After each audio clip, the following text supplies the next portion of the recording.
अस्सलाम वालेकुम, welcome again to my channel. Hope so आप सभी ठीक ठाक होंगे और शुक्र अल्हम्दुलिल्लाह मैं भी बिल्कुल ठीक ठाक हूँ। तो ये है 2-3 दिन का व्लॉग और मैंने आप लोगों से शेयर किया था ना पिछले व्लॉग में कि मैं सोच रही हूँ कि सेटिंग करूँ घर की। तो मैंने अपने हस्बैंड से भी शेयर किया था कि मुझे ना सेटिंग थोड़ी सी चेंज करनी है। तो मुझे तकरीबन 1 महीना पहले मैंने उनसे शेयर करना शुरू कर दिया था ताकि आहिस्ता-आहिस्ता से उनका माइंड बन जाए, क्योंकि एकदम से अगर हस्बैंड को भी काम कहा जाए ना तो वो फिर फ़ौरन से एकदम राज़ी नहीं होते हैं। ज़रा आहिस्ता-आहिस्ता रोज़ उनके ज़हन को बनाया जाए ना कि आज ये वाला काम हमने करना है, तो फिर वो आहिस्ता-आहिस्ता से ना राज़ी हो जाते हैं कि चलो ये फ़लाने दिन पे ना हम ये वाला काम कर लेंगे। तो ये संडे वाले दिन का व्लॉग है और संडे वाले दिन जो है ना मैंने उनको फिर ना राज़ी किया, लेकिन इतनी जल्दी माशाल्लाह से राज़ी नहीं होते हैं। वो आधा दिन उन्होंने गुज़ार लिया था और शाम के 4-5 बजे जो है ना वो उठे और उठ के फिर भी कह रहे थे मुझे लगा कि मेरी बेगम भूल गई होगी और सेटिंग नहीं करवाएगी, कहेगी बहुत शाम रात हो जाएगी तो अब रहने दें। लेकिन मैंने कहा नहीं मुझे कोई नहीं टेंशन है, आप ना कर दें आराम-आराम से सेटिंग सारी ना। तो आप बस सेटिंग कर दें और सफाइयाँ वगैरह जो है ना वो मैं हेल्पर के साथ मिलके सारे घर की कर लूँगी। तो यहाँ पे उनको मुश्किल से अल्लाह-अल्लाह करके मनाया और फिर वो सेटिंग के लिए थोड़ा-सा राज़ी हो गए। सबसे मुश्किल काम ना बेड और डाइनिंग वगैरह को इधर-उधर करना था और बेड हमेशा आपको पता है उसके पेच वगैरह सारा कुछ खोलना पड़ता है और मेरा बेड की टेक वगैरह ना काफ़ी हैवी है।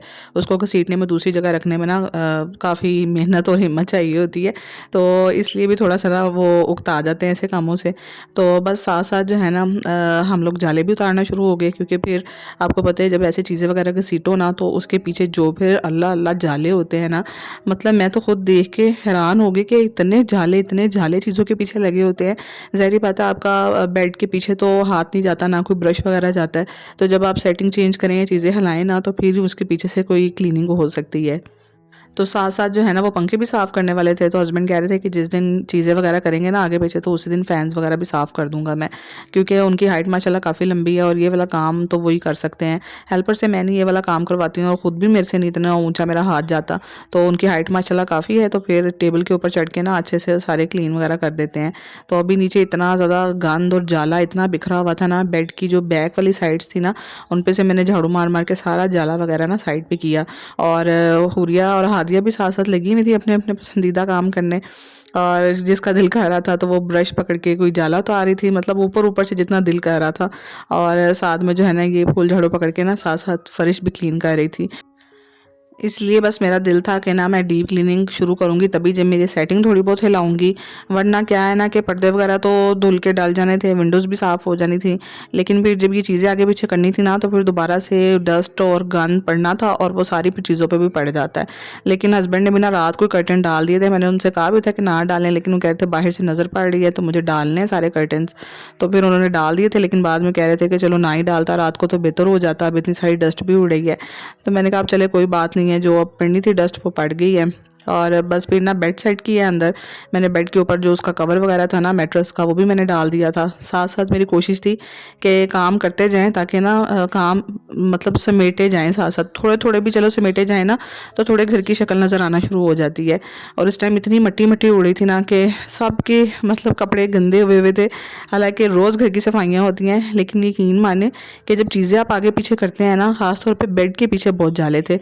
सोफ़ों के नीचे तो जो होता है ना वो मेरी हमेशा फ़र्श क्लीन होते हैं, क्योंकि मैं ना महीने में 1-2 दफ़ा लाज़मी सोफ़े आगे करके ना नीचे से झाड़ू और मॉप लगवाती हूँ, तो फ़र्श हमेशा क्लीन होता है नीचे से। अच्छा फिर ना बाहर से ना सोफ़ा लेके आया और यही था कि मेरा ना कि सोफ़ा अंदर आ जाए, क्योंकि जो भी अंदर आता था ना तो बेड के ऊपर सारे बैठ जाते थे और फिर ना मतलब कोई सिटिंग के लिए जगह नहीं थी अंदर। चेयर्स वगैरह ले आते थे, लेकिन मुझे था कि सोफ़ा प्रॉपर आ जाए ताकि सोफ़े पे ना कोई 2 से 3 अफ़राद बैठ भी सकें ईज़िली। तो काफ़ी देर से माइंड में चल रहा था, पर अब जाके ये वाला काम हुआ, क्योंकि ना अब थोड़ा मौसम भी चेंज हो गया था। रात को बारिश और तूफ़ान बहुत ज़्यादा तेज़ आया था, तो हस्बैंड का भी ना थोड़ा माइंड रिलैक्स था। वो कहते हैं ना जैसे थोड़ी-सी गर्मी कम होती है तो सबका थोड़ा-सा दिल भी करता है काम करने को। तो हमारे पंखे भी बंद थे, अभी हम ये इतना सारा काम कर रहे थे, चीज़ें आगे-पीछे कर रहे थे, बट लिटरली हमारे सारे घर के फैन्स बंद थे और हमें गर्मी भी फ़ील नहीं हो रही थी। एकदम से बारिश और तूफ़ान आता है और देखिए कितनी जल्दी से ना मौसम चेंज हो जाता है 1 दिन के अंदर-अंदर ही। और बस टीवी लाउंज में तो ऐसे कोई ख़ास सेटिंग नहीं थी, बस यही ना करके मैं देख रही थी कि थोड़ा सोफ़ा ना उधर को हो जाए, लेकिन हमने सोफ़ा साथ लगा के देखा ये टेबल बाहर निकाल के, बट वो ना इतनी अच्छी लुक नहीं आ रही थी। इस टेबल के साथ ही सोफ़े की ना अच्छी लुक आ रही थी। तो फिर बस ना हमने थोड़ा-सा पीछे करके उस जगह स्पेस खुली कर दी थी और यहाँ मैंने बेडशीट वगैरह भी बिछा दी थी जल्दी से, क्योंकि इस टाइम ना रात का वक़्त हो गया हुआ था और बच्चों का ना सुबह पेपर भी था। वैसे इन्होंने पेपर की अपनी तैयारी फुल कर ली हुई थी, लेकिन जो हादिया की टीचर है ना ट्यूशन वाली, वो इसको एक दफ़ा बुला रही थी मैथ की प्रैक्टिस करने के लिए, लेकिन यहाँ पे रात के ना तकरीबन 9 बज गए हुए थे। और इसकी टीचर ना काफ़ी आदतन अच्छी हैं, तो मुझे लगा कि अब 9 बजे कहाँ पे जाना है, रात के 9 बज गए हुए हैं, क्योंकि वो कहीं पे गई हुई थी, जिसकी वजह से ना संडे वाले दिन वो बुला नहीं सकी थी। लेकिन फिर उन्होंने कहा कि नहीं आप भेज दें 9 बजे, और जब भी 11-12 भी बज जाएँगे ना तो मैं आगे कर जाऊँगी बच्ची को ना, तो आप आगे से रिसीव कर लीजिएगा, मैं गाड़ी पर छोड़ जाऊँगी। क्योंकि उनका घर हमारे घर से इतना दूर नहीं है, बस करीब ही है, सोसाइटी के अंदर ही वो पढ़ाती हैं। लेकिन फिर भी रात 12 बजे वो कह रही थी कि अकेले भेजना सेफ़ नहीं होगा, तो मैं खुद ही जो है वो छोड़ जाऊँगी। एंड ये मिक्स व्लॉग है तो ये अगले दिन का है, क्योंकि आपको पता है कि इतना ज़्यादा खलारा समेटने में भी ना देखने में लगता है इंसान डाल लेता है कि कोई नहीं इतना ज़्यादा नहीं है, बस चीज़ें आगे पीछे करनी है, लेकिन फिर जब समेटने पे आता है ना तो फिर खलारा अच्छा खासा हो जाता है। तो यहाँ पे बच्चे तो स्कूल चले गए थे और मियाँ साहब की भी सुबह के टाइम की जॉब थी, वो भी चले गए थे। एंड देन ये अगले दिन का जो है ना वो व्लॉग है, जिसमें सारा गंद मैस पड़ा हुआ था और बारिश भी जो है ना वो रात से हो रही थी और सुबह के टाइम में ना अभी स्टिल बारिश हो रही थी। तो मौसम तो अच्छा हुआ हुआ था, लेकिन अब मतलब मेरी थकन से ना बुरी हालत हुई हुई थी, क्योंकि रात को ना हम सारे लोग 4-5 घंटे ही सोए हैं बमुश्किल ना, तो सुबह उठ के मजबूरन छुट्टी भी नहीं कर सकते थे। हस्बैंड ने भी जॉब पे जाना था और बच्चे जो हैं उनका भी पेपर था, और फिर मैंने सोचा कि ना अगर मैं सो गई ना तो फिर ना ये बहुत सारी चीज़ें रह जाएंगी, तो मैं ना मोटा मोटा जितना काम हो सकता है ना वो अपनी हेल्पर के आने से पहले कर लेती हूँ, ताकि वो आए तो फिर जब झाड़ू वगैरह लगाए तो उसके मतलब झाड़ू सफाई वगैरह करने के बाद तो कुछ तो घर की शक्ल आना नज़र हो ना, कोई घर की मतलब कोई प्रॉपर शक्ल नज़र आए, क्योंकि अभी तो कुछ भी समझ नहीं आ रही थी। कपड़े मैंने इतने प्रेस करके रखे हुए थे, वो भी अलमारियों में मैंने लगाने थे। सबसे पहले मैंने बच्चों की वार्डरोब वगैरह सेट की और सारे कपड़े निकाल के ना सारे जगह जगह पे रखे, और सारे मैंने सोफ़े वगैरह क्लियर किए। तो मैंने इतनी ज़्यादा तो नहीं ली टेंशन, लेकिन फिर भी यकीन माने कि मतलब आप थोड़ा भी काम समेटने बैठे ना तो 4-5 घंटे आपके ऐसे ही लग जाते हैं। आपको पता नहीं चलता कि वक़्त कहाँ पर गुज़र रहा है। तो हेल्पर आ गई थी, शुक्र है, तो उसने भी जो है वो साथ में ना जल्दी-जल्दी सफाइयाँ कर ली थी और करवा दी थी। मैंने कहा आज तो इतना ज़्यादा गंद पड़ा हुआ है, हमने रात को सेटिंग की थी। तो वो कहने लगी बाजी कोई बात नहीं है, हम कर लेते हैं मिल के।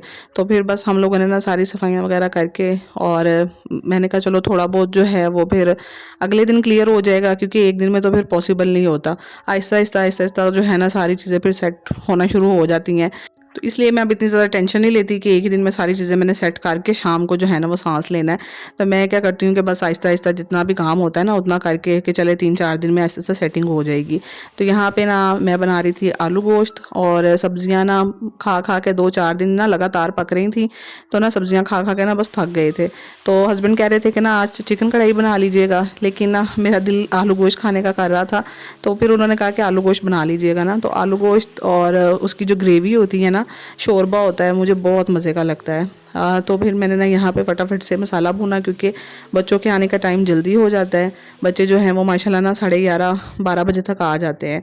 तो मैं अक्सर अब भूली होती हूँ, मेरे ज़हन में वही 2 बजे का टाइम चल रहा होता है, क्योंकि उनके पेपर हो रहे हैं तो उनको ना जल्दी छुट्टी हो जाती है। तो मैंने फिर फटाफट से जो है ना वो हंडिया ऊपर रखी, क्योंकि ना सुबह के वक्त भी वो नाश्ता इतना ज़्यादा नहीं करके जाती हैं, बस थोड़ा सा वो स्लाइस और साथ में जो है ना ऑमलेट खा के चली जाती हैं।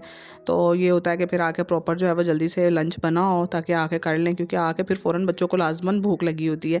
सुबह तो अक्सर बच्चों का होता है ना कि थोड़ा बहुत भी खा लिया, उठे हैं, रात को पेपर की तैयारी करते रहे, तो सुबह एकदम से उनको भूख नहीं लग रही होती है। तो खैर यहाँ पे ना मैंने जल्दी से शोरबा वगैरह किया इसके अंदर, और ये ग्रेवी कितनी मज़े की लग रही है चेक करें। एंड ना साथ में ना मैंने यहाँ पे राइस रखे थे ज़रदा बनाने के लिए। अभी ज़ुबान जो है ना वैसे अड़ी वॉइस ओवर करते टाइम पे ज़रदा बनाने के लिए। तो ज़रदा अच्छा, मैंने ना पहले सोचा कि ना मैं राइस आलू और गोश्त के साथ बना लेती हूँ, थोड़े से ना बॉईल कर लेती हूँ। लेकिन ना चावल थोड़े से थे, ख़त्म हुए हुए थे, तो फिर मैंने सोचा कि अच्छा थोड़े से बॉईल कर लेती हूँ, बाद में ना दूध और चीनी डाल के खाएँगे, वो भी बड़े मज़े के लगते हैं। हुरिया को वैसे भी ना मीठा बहुत पसंद है।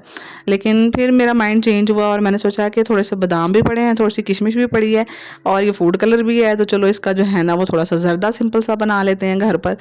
वो भी बच्चों को बहुत पसंद है, वो तो मेरे मियाँ को भी बहुत पसंद है, चाहे बिल्कुल सिंपल ही क्यों ना बना के उनको दे दिया जाए।